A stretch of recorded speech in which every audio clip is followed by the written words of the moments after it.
Malam turun perlahan di sudut kota yang nyaris terlupakan, ketika lampu jalan berkedip seperti napas orang tua yang kelelahan. Di bawah cahaya redup itu, sebuah gerobak nasi goreng berdiri sendirian, catnya mengelupas, rodanya berdecit setiap kali didorong. Di balik gerobak itu, Arman berdiri tegak, tubuhnya masih menyimpan postur seorang prajurit meski bajunya lusuh dan penuh noda minyak. Setiap gerakan Arman saat menyalakan kompor terlihat teratur dan penuh perhitungan, seakan ia sedang menjalankan prosedur militer. Api dinyalakan perlahan, wajan dipanaskan tepat pada waktunya, dan bumbu ditakar tanpa ragu. Tak ada yang menyadari bahwa tangan kasar itu pernah menggenggam senjata di hutan sunyi, menjalankan misi yang bahkan tak boleh dituliskan dalam laporan. Wajah Arman tenang, namun matanya menyimpan kedalaman yang tak wajar bagi seorang pedagang kaki lima. Di balik tatapan itu, bersemayam kenangan tentang teriakan komando, suara helikopter, dan sahabat yang gugur tanpa sempat mengucapkan salam perpisahan. Malam ini, kenangan itu datang seperti angin dingin yang menembus tulang. Beberapa pelanggan duduk di bangku kayu, tak peduli siapa Arman sebenarnya. Bagi mereka, ia hanya penjual nasi goreng yang murah dan jarang bicara. Tak satu pun tahu bahwa gerobak tua ini adalah medan perang terakhir Arman, tempat ia bertarung bukan dengan peluru, melainkan dengan lapar, kesepian, dan harga diri. Saat spatula menghantam wajan, suara logamnya menggema pelan di malam yang sepi. Arman terdiam sejenak, dadanya terasa sesak. Suara itu mengingatkannya pada benturan besi senjata di masa lalu, pada detik-detik di mana satu kesalahan kecil berarti kematian. Ia menarik napas panjang, menenangkan diri, memilih tetap hidup sebagai orang biasa. Di sudut gerobak, tergantung sebuah kain lap lusuh yang menyembunyikan bekas luka panjang di lengannya. Luka itu bukan luka dapur, melainkan kenangan dari operasi yang tak pernah disebutkan namanya. Setiap kali lengannya bergerak, rasa nyeri samar muncul, seolah masa lalu menolak dilupakan begitu saja. Bagi Arman, gerobak ini bukan sekadar alat mencari nafkah. Ia adalah simbol kejatuhan dan kebangkitan, tempat di mana seorang mantan Kopassus belajar menundukkan ego dan menerima hidup apa adanya. Namun jauh di dalam hatinya, Arman tahu, ketenangan ini rapuh, seperti kaca tipis yang bisa pecah kapan saja. Malam itu, ketika pelanggan terakhir pergi dan jalanan kembali sunyi, Arman memandangi gerobaknya lama-lama. Ia tak tahu bahwa sudut kota ini akan segera menjadi saksi runtuhnya kesabaran seorang mantan prajurit elit. Di bawah lampu jalan yang berkedip, gerobak itu berdiri seolah menunggu takdir yang kelam. Malam berikutnya, Arman kembali mendorong gerobaknya ke sudut jalan yang sama. Lampu jalan masih berkedip seperti semalam, namun suasananya terasa berbeda, lebih berat, lebih menekan. Seolah udara malam tahu bahwa ketenangan Arman sedang diuji. Setiap langkahnya mantap, tetapi hatinya mulai gelisah tanpa sebab yang jelas. Belum lama wajan memanas, tiga pria bertubuh besar muncul dari balik gelap gang. Tawa mereka kasar, langkahnya sembrono, dan aroma alkohol bercampur rokok menyertai kehadiran mereka. Arman mengangkat kepala, tatapannya mengeras sejenak sebelum kembali datar. Nalurinya sebagai prajurit lama langsung bekerja, mengukur jarak, membaca gestur, mengenali ancaman. Salah satu dari mereka mengetuk gerobak dengan keras. "Keamanan wilayah, Pak. Malam ini setor," ucapnya sambil tersenyum miring. Senyum yang bagi Arman lebih menyerupai ancaman daripada sapaan. Di dadanya, ada dorongan kuat untuk berdiri tegak dan memberi pelajaran, namun ia menelannya dalam-dalam. Arman merogoh saku celananya dan mengeluarkan beberapa lembar uang lusuh. Tangannya sedikit bergetar, not karena takut, melainkan karena marah. Yang dipaksa diam. Saat uang itu berpindah tangan, sebuah bagian dalam dirinya runtuh. Ia pernah mempertaruhkan nyawa demi negara, kini harus menunduk demi bisa berjualan nasi goreng. Ketika para preman itu pergi sambil tertawa, Arman berdiri mematung. Suara tawa mereka memantul di kepalanya, bercampur dengan gema teriakan komandan di masa lalu. Ingatan itu datang tanpa izin, malam hutan basah, darah, dan rekan yang tak pernah pulang. Ia mengepalkan tangan di balik gerobak, urat-uratnya menegang. Seorang pelanggan memperhatikan perubahan wajah Arman, tapi memilih diam. Tak ada yang berani bertanya. Arman kembali mengaduk nasi goreng, namun ritmenya kacau, tak lagi seteratur biasanya. Api di kompor seolah membesar, mencerminkan amarah yang mulai sulit dikendalikan. Dalam hati, Arman berbisik pada dirinya sendiri, "Aku bukan lagi prajurit." Kalimat itu ia ulang-ulang seperti mantra penenang. Namun semakin ia mengucapkannya, semakin jelas terasa bahwa masa lalu tak pernah benar-benar pergi. Ia hanya bersembunyi, menunggu dipanggil kembali oleh keadaan. Malam itu, saat gerobak ditutup dan jalan kembali sunyi, Arman duduk sendirian di bangku kayu. Tatapannya kosong, namun pikirannya berperang hebat. Ia tak tahu bahwa pertemuan singkat dengan para preman itu hanyalah awal, bayangan masa lalunya telah bangkit, dan tak akan berhenti sebelum sesuatu benar-benar hancur. Hari-hari setelah kejadian itu terasa lebih berat bagi Arman. Setiap malam ia kembali ke sudut jalan yang sama, namun kini langkahnya disertai kewaspadaan yang tak pernah ia tunjukkan sebelumnya. Udara seakan mengeras, dan setiap bayangan di gang-gang sempit terasa seperti mata yang mengawasinya tanpa berkedip. Para preman mulai datang lebih sering, tak lagi bertiga, kadang 5 atau 6 orang. Mereka berdiri berjejer di dekat gerobak, merokok sambil tertawa keras, sengaja menghalangi pelanggan. Arman tahu ini bukan sekadar pungutan uang, melainkan permainan mental, cara mereka menegaskan siapa yang berkuasa di wilayah itu. Nama Berto mulai terdengar di telinga Arman dari bisik-bisik pedagang lain. Seorang penguasa jalanan, kejam, dan tak segan menghancurkan siapapun yang melawan. Arman hanya mengangguk pelan saat mendengarnya, wajahnya tetap datar. Namun di dalam dadanya, ia mencatat nama itu seperti mencatat target di masa lalu. Suatu malam, seorang preman mendorong gerobak Arman dengan sengaja hingga hampir terguling. Nasi goreng tumpah, api kompor berkobar sesaat sebelum Arman mematikannya dengan cepat. Detik itu, insting lamanya hampir mengambil alih, satu gerakan, satu serangan, cukup untuk melumpuhkan. Namun ia memilih menahan diri, rahangnya mengeras menahan harga diri yang diinjak-injak. Tawa para preman pecah, menghina, merendahkan.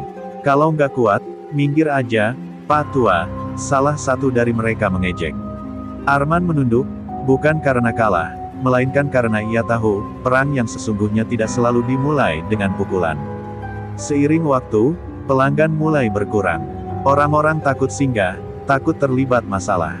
Setiap malam Arman menghitung uang yang semakin sedikit, sementara pungutan keamanan tetap harus dibayar. Tekanan hidup menumpuk, seperti beban ransel berat yang dulu sering ia pikul di medan operasi. Di kamar sempitnya, Arman duduk memandangi lengannya yang penuh bekas luka. Ia membuka kotak kecil berisi barang-barang lama, sebuah pin lusuh, foto hitam putih, dan kain merah yang sudah pudar. Nafasnya berat. Ia sadar, wilayah ini bukan sekadar tempat berjualan, melainkan arena kekuasaan yang kejam dan tak mengenal belas kasihan. Malam itu, Arman menutup kotak kenangan itu perlahan. Matanya menatap kosong ke dinding, namun tekad mulai terbentuk di balik keheningan. Ia tahu, cepat atau lambat, wilayah kekuasaan preman ini akan menuntut sesuatu darinya, dan saat hari itu tiba, gerobak kecil di ujung jalan akan menjadi titik awal dari sebuah kehancuran. Hujan turun tanpa peringatan malam itu, mengguyur aspal dan gang-gang sempit seperti hendak menghapus jejak siapapun yang masih bertahan di jalanan. Arman tetap mendorong gerobaknya ke tempat biasa, meski firasat buruk menekan dadanya sejak sore. Denting hujan di atap seng gerobak terdengar seperti hitungan mundur menuju sesuatu yang tak terelakkan. Belum 1 jam ia berjualan, suara langkah ramai muncul dari kegelapan. Lebih banyak dari biasanya. Arman mengangkat kepala, dan jantungnya berdetak lebih cepat. Berto berdiri paling depan, tubuhnya besar, wajahnya keras, senyum dingin tersungging di bibirnya. Tatapan mereka bertemu, tenang melawan angkuh. Katanya lo mulai susah bayar, ujar Berto sambil menepuk-nepuk gerobak. Suaranya rendah, penuh ancaman. Arman mencoba menjelaskan, suaranya tertahan, namun tak satu kata pun benar-benar didengar. Di mata mereka, Arman bukan manusia, hanya objek yang bisa dipatahkan sesuka hati. Tanpa aba-aba, salah satu preman menendang kaki gerobak. Bunyi kayu retak memecah malam. Panci terlempar, wajan menghantam aspal, dan nasi goreng berserakan bercampur air hujan. Arman refleks maju selangkah, namun berhenti, tubuhnya gemetar menahan naluri lama yang menjerit minta dilepaskan. Satu demi satu, kompor diinjak, botol bumbu dilempar, papan gerobak dipukul dengan besi. Suara kehancuran itu lebih menyakitkan dari pukulan apapun. Setiap hantaman terasa seperti memukul harga diri Arman, seperti menghancurkan sisa-sisa hidup yang ia bangun dengan susah payah. Berto mendekat, wajahnya hanya sejengkal dari Arman. Ingat ini pelajaran, katanya dingin. Arman menatap lurus ke matanya, tatapan prajurit yang terbiasa menatap kematian. Untuk sesaat, Berto ragu. Namun ego jalanan lebih kuat, dan ia berbalik sambil tertawa kasar. Hujan semakin deras saat para preman pergi, meninggalkan Arman sendirian di tengah puing-puing. Ia berdiri kaku, air hujan bercampur air mata mengalir di wajahnya tanpa suara. Tangannya mengepal kuat hingga kuku menembus kulit, menahan ledakan amarah yang hampir merobek jiwanya. Perlahan, Arman berlutut di samping gerobak yang hancur. Kayu patah, besi bengkok, dan sisa nasi yang hanyut bersama air hujan menjadi saksi bisu malam itu. Di tengah kehancuran, satu hal berubah selamanya, kesabaran Arman telah direnggut, dan dari puing-puing itu, sesuatu yang lama tertidur mulai bangkit. Malam itu tak segera berakhir bagi Arman. Hujan memang berhenti, tetapi dinginnya masih menempel di kulit dan tulang. Ia duduk di antara puing-puing gerobak yang hancur, tak bergerak seolah tubuhnya ikut runtuh bersama kayu dan besi yang berserakan. Jalanan sunyi, namun di kepalanya suara kehancuran terus berulang tanpa henti. Dengan tangan gemetar, Arman mengumpulkan sisa-sisa barang yang masih bisa diselamatkan. Wajan penyok, spatula patah, dan kompor yang tak lagi menyala. Setiap benda itu bukan sekadar alat dagang, melainkan saksi perjuangan hari demi hari. Kini semuanya tergeletak tak berdaya, seperti dirinya yang dipaksa menelan kehinaan tanpa perlawanan. Di sela-sela puing, Arman menemukan kotak kecil yang terjatuh. Kotak itu basah, namun masih tertutup rapat. Ia membukanya perlahan. Di dalamnya, tersimpan foto lama, dirinya berseragam, berdiri tegak bersama rekan-rekan yang kini hanya tinggal nama. Nafasnya tertahan, dadanya sesak oleh kenangan yang selama ini ia kubur dalam-dalam. Ia teringat sumpah prajurit yang pernah ia ucapkan dengan lantang, tentang kehormatan, keberanian, dan pengorbanan. Ironisnya, malam ini ia merasa tak memiliki satu pun dari itu. Arman menunduk, bahunya bergetar. Bukan tangisan keras, melainkan isak yang tertahan, jenis kesedihan yang lahir dari kelelahan. Panjang, namun di balik kesedihan itu, ada sesuatu yang mulai bergerak. Amarah. Bukan amarah membabi buta, melainkan dingin dan terukur. Amarah yang sama yang dulu membuatnya bertahan di medan paling berbahaya. Arman menyadari, ia bisa terus bersembunyi sebagai orang biasa, tapi dunia tak memberinya pilihan untuk tetap diam. Ia berdiri perlahan, menatap jalanan kosong yang tadi dipenuhi tawa preman. Untuk pertama kalinya sejak lama, punggungnya kembali tegak. Bukan untuk menyerang, bukan untuk membalas dengan kekerasan, tetapi untuk berhenti menjadi korban. Di dalam hatinya, sebuah keputusan mulai mengeras. Arman tahu, jika ia melangkah, tak akan ada jalan kembali. Hidup sederhananya mungkin akan terguncang, luka lama bisa terbuka, dan masa lalu yang ia hindari akan menuntut konsekuensi. Namun lebih dari itu, ia tahu satu hal, jika ia terus diam, kehancuran akan terus berulang, bukan hanya pada dirinya, tapi pada siapapun yang lemah. Malam itu, Arman meninggalkan puing gerobaknya dengan langkah perlahan namun pasti. Di balik wajah lelahnya, tekad baru telah lahir. Amarah yang selama ini terkubur kini menemukan arah. Dan tanpa ia sadari, babak baru dalam hidupnya telah dimulai, bukan sebagai pedagang yang tertindas, melainkan sebagai seseorang yang siap menuntut keadilan. Pagi datang dengan cahaya pucat yang menembus jendela kamar sempit Arman. Tubuhnya lelah, matanya sembab, namun pikirannya jernih untuk pertama kalinya sejak gerobak itu dihancurkan. Ia duduk di tepi ranjang, memandangi kedua tangannya, tangan yang dulu dilatih untuk bertahan hidup, kini gemetar bukan karena takut, melainkan karena tekad yang sedang dibentuk. Arman mulai bergerak tanpa suara. Ia menyusuri kota dengan pakaian sederhana, menyamar sebagai bayangan di antara keramaian. Setiap langkahnya penuh perhitungan, seperti patroli lama yang kembali hidup. Ia mengamati wilayah, mencatat kebiasaan para preman, mendengar keluhan pedagang lain yang selama ini memilih diam karena tak punya pilihan. Satu demi satu cerita kekerasan terungkap di telinganya. Pedagang dipalak, diancam, bahkan dipukuli jika berani melawan. Arman mendengarkan tanpa banyak bicara. Di matanya, kemarahan para korban itu bukan sekadar penderitaan, melainkan bukti bahwa apa yang terjadi padanya hanyalah bagian kecil dari kejahatan yang lebih besar. Sore itu, Arman mendatangi seorang pria tua di pinggir kota, mantan rekan seperjuangan yang dulu sama-sama bersumpah di bawah bendera merah putih. Pertemuan mereka singkat, tanpa pelukan atau basa-basi. Cukup satu tatapan untuk saling memahami, masa lalu tak pernah benar-benar pergi, ia hanya menunggu dipanggil oleh keadaan. Namun Arman menegaskan satu hal, ia tak ingin darah tumpah. Ini bukan perang bersenjata, melainkan pertarungan akal dan keteguhan. Mereka berbicara tentang hukum, tentang jalur resmi, tentang cara menjatuhkan kekuasaan kotor tanpa mengotori tangan sendiri. Sebuah strategi mulai tersusun, rapi dan sunyi. Malamnya, Arman kembali ke lokasi gerobaknya yang hancur. Ia berdiri lama, menatap aspal yang kini kering, seolah tak pernah menyimpan tragedi. Di tempat itu, ia berjanji pada dirinya sendiri, kehancuran ini tak akan sia-sia. Ia tak lagi menunduk pada ketakutan. Di sisi lain kota, para preman mulai merasa ada yang berubah.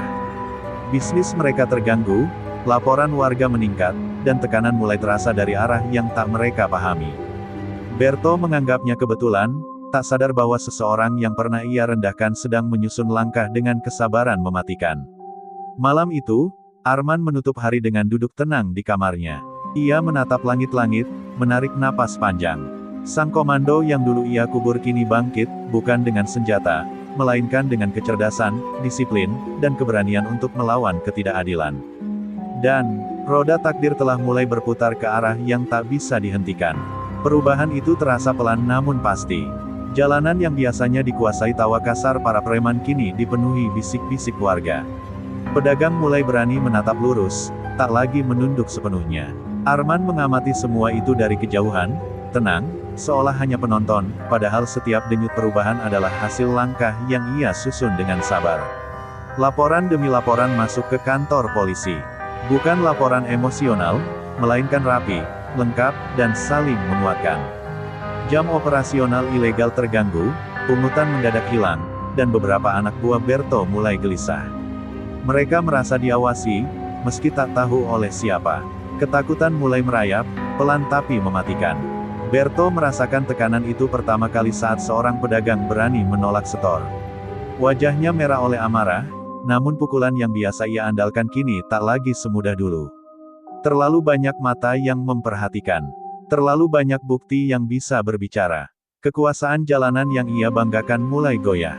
Di sisi lain, Arman bergerak dengan disiplin yang tak pernah ia tinggalkan. Ia mencatat waktu, menghubungkan saksi, dan memastikan setiap langkah tak meninggalkan celah. Tak ada teriakan, tak ada ancaman. Hanya kesabaran panjang yang dulu menemaninya bertahan di situasi paling berbahaya. Anak buah Berto mulai saling curiga. Ada yang memilih menjauh, ada pula yang mulai bicara diam-diam pada pihak berwajib. Rantai kekuasaan itu retak dari dalam, seperti bangunan rapuh yang dimakan rayap. Berto, yang terbiasa ditakuti, kini dikelilingi oleh keraguan. Suatu malam, Berto melihat Arman berdiri di seberang jalan, memandangi wilayah itu tanpa ekspresi. Tak ada ancaman di wajahnya, namun tatapan itu membuat tengkuk Berto dingin. Untuk pertama kalinya, ia merasa sedang berhadapan dengan seseorang yang tak bisa ia kendalikan dengan kekerasan. Berto mencoba mencari tahu siapa Arman sebenarnya. Nama itu muncul dari cerita lama, dari bisikan orang-orang yang pernah melihatnya berdiri tegak di masa lalu. Setiap potongan cerita membuat dadanya makin sesak. Ia sadar, ia tak sedang melawan pedagang kaki lima biasa. Malam itu, di bawah langit yang gelap, dua kekuatan berdiri berseberangan, bukan dengan senjata atau teriakan, melainkan dengan prinsip yang bertolak belakang. Preman dengan kekuasaan rapuh, melawan disiplin seorang mantan prajurit yang telah kehilangan segalanya. Dan benturan itu hanya tinggal menunggu waktu. Konfrontasi itu terjadi tanpa rencana resmi, tanpa kerumunan, dan tanpa teriakan. Di sebuah warung kopi kecil yang nyaris tutup, Arman dan Berto duduk berhadapan. Asap rokok menggantung di udara, tebal dan menyesakkan. Tak ada jarak aman di antara mereka, hanya meja kayu tipis yang memisahkan dua dunia yang saling bertabrakan. Berto mencoba bersikap santai, namun jemarinya gelisah di atas meja.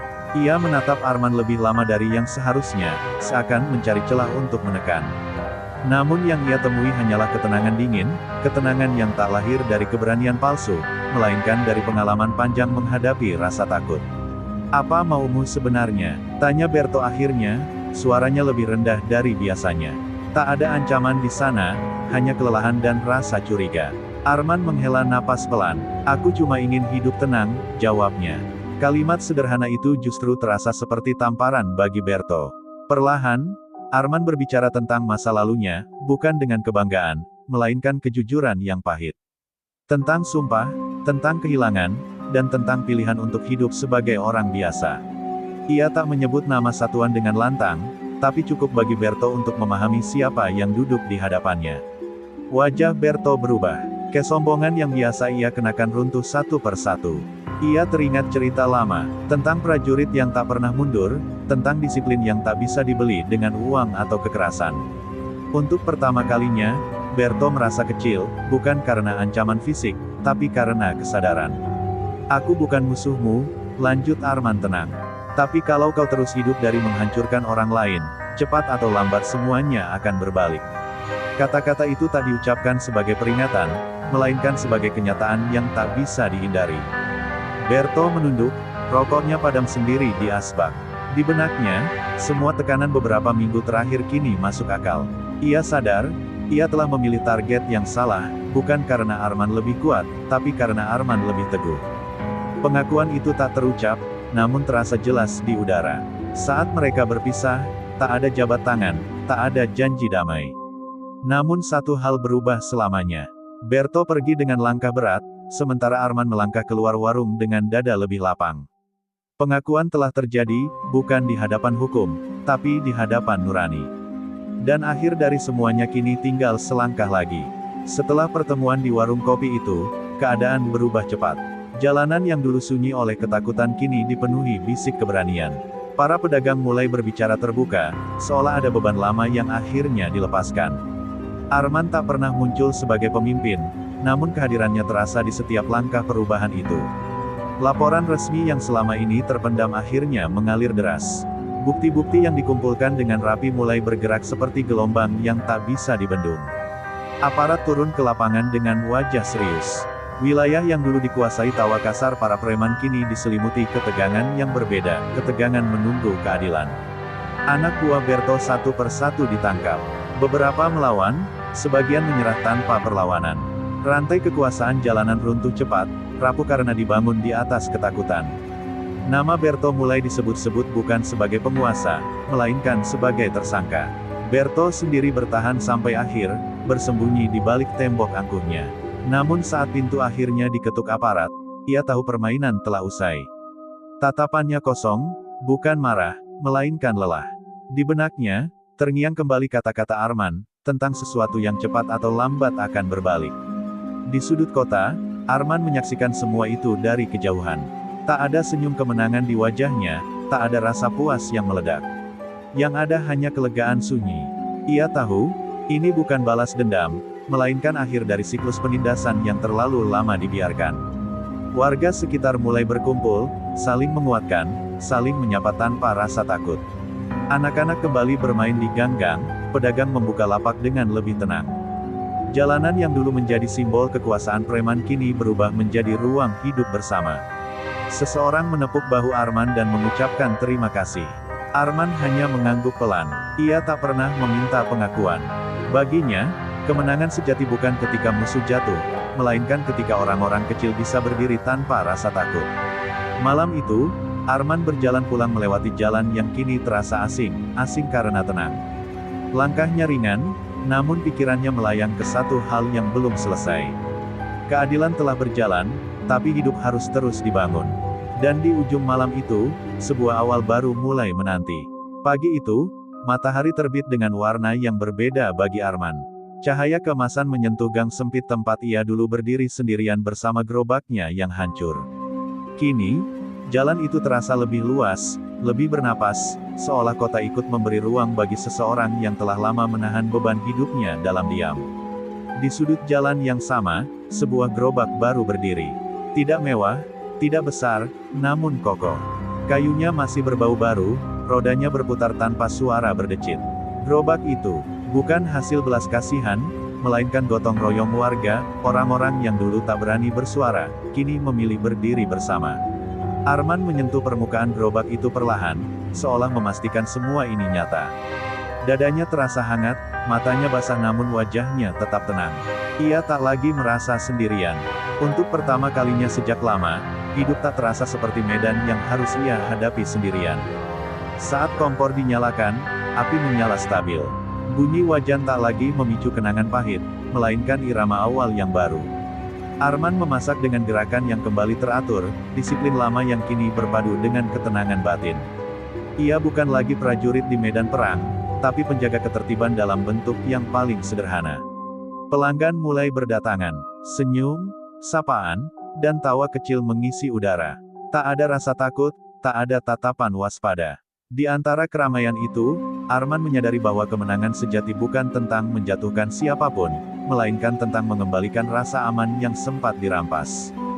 Di sisi gerobak, Arman menempelkan sebuah tulisan kecil yang ia buat sendiri, "Hormat tidak lahir dari kekerasan, tapi dari keteguhan."